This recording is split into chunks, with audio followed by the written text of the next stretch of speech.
previously for recording.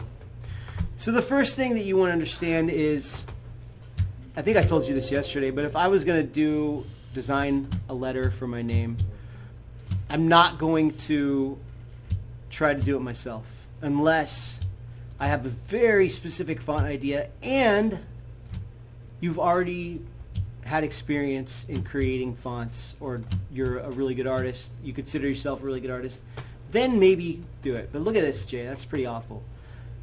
Look at this J. Much better. So let's just kill that one. So you start with this, and if you don't like that font, there are a bunch more. I can just scroll through until I find one that I like. And when I say a bunch more, I mean a lot, like 50 or so. So let's say I want to start with a nice clean one, simple one. Let's go back up here to that one. So I start with this, but you know what? I think it's too long. So I can go in, I'm going to go a little fast here. So again, this is being recorded. I can create outlines from the type. Now it's a shape. With the direct selection tool, I can make changes to it. You know what? I want those to be longer. That looks weird. But you get the idea. So you start by typing your name. You don't draw it from scratch unless, again, you have a very specific font that you have in mind. Now, we're going to go on to FontSpace, which is a website we use, or defont.com, to pick our fonts. So let's say that you have a font that you want it to look, I don't know, scary. Well, now you have a bunch of fonts you can choose from that are kind of scary looking. Word of warning, fonts like this are really tough to print. So you would have to, I mean, so not print, but to cut. So you'd have, if you're doing this, you'd have to put it like on a circle or square and cut that out. If you want just the lettering, like a stencil, then you'd have to pick one that's a little bit more blocky. Like, you know, any of those, or just a font like this would be fine too.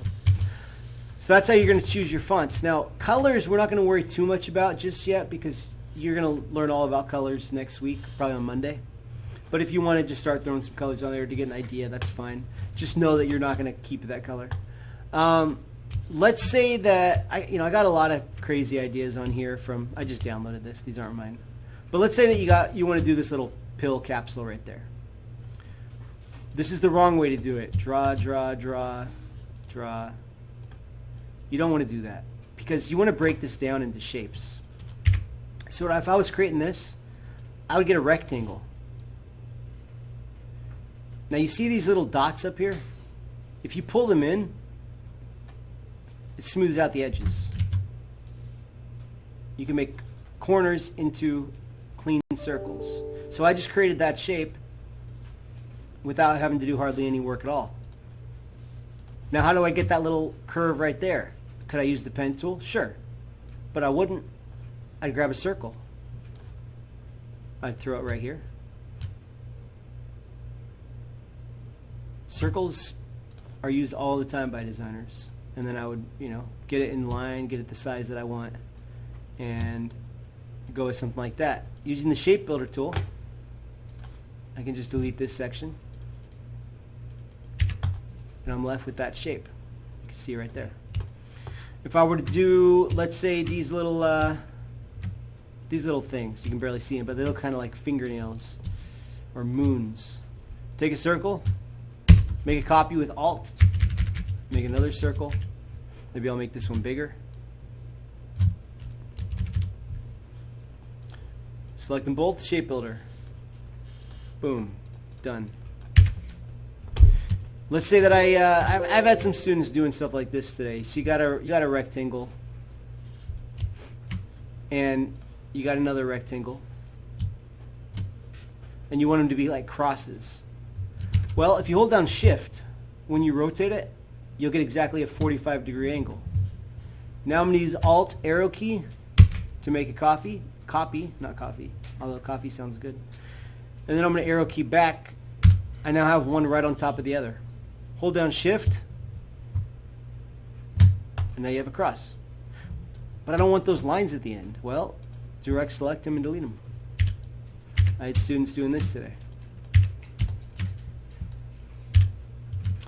A lot of logos are made with just a bunch of circles. So like the Twitter logo, it's literally just a bunch of circles of different sizes that are all kind of strung together in this crazy way and then cut out using, you know, different sizes and stuff. And then they just bring in the shape builder tool and say, okay, I want my logo to look like this, or whatever it is.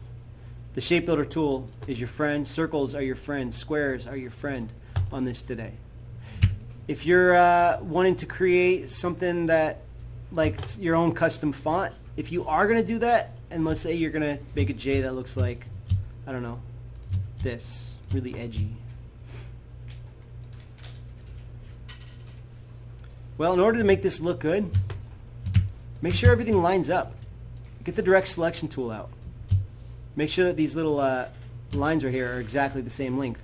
You don't want to have different thicknesses. So if I'm going to use this square as a guideline. I'm going to make this a yellow square with no stroke. This is my guideline. I want everything to be this thick. So let me bring this over here. Hold down Shift to keep it at a perfect 45-degree angle. And I can see that this isn't thick enough. So maybe I want to take this line right here. Using the arrow keys, push it out. Use this one, pull the arrow keys out. Now I have a consistent thickness. If it doesn't look right, you can still make some changes. And then everything is going to be clean and smooth. Let's say I decide I want to smooth out just this part. Select it with the direct selection tool. And you could just smooth those areas smooth. Or maybe you decide you want to do the whole thing smooth. You can. Ooh, that looks weird. You get the idea. So now, using shapes, using circles, using rectangles, we're going to be able to create a lot of things. Keep it consistent. Let's say that you have a square and you have a circle underneath it. And for whatever reason, you want these guys to line up, one right below the other. If you select them both and you go to Window, Align, there's these alignment tools. You can align them that way, or that way, or that way. You can put them together this way. You can put them sit right in the center. You just click this and this. That's under a Window Align. You have them both selected. You got it. I could then use the direct selection tool, cut out that circle. Oops. And now I have a square. And if I put a shape behind it, and bring this to the top,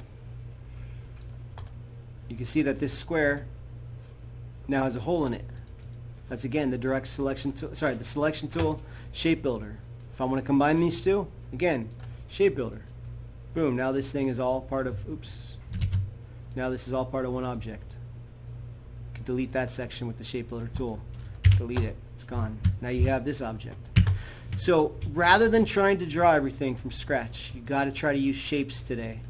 This isn't going to look as good as if you are able to use circles, squares, rectangles, and other things to help you. All right, that's pretty much it for now. Let's go ahead and get started.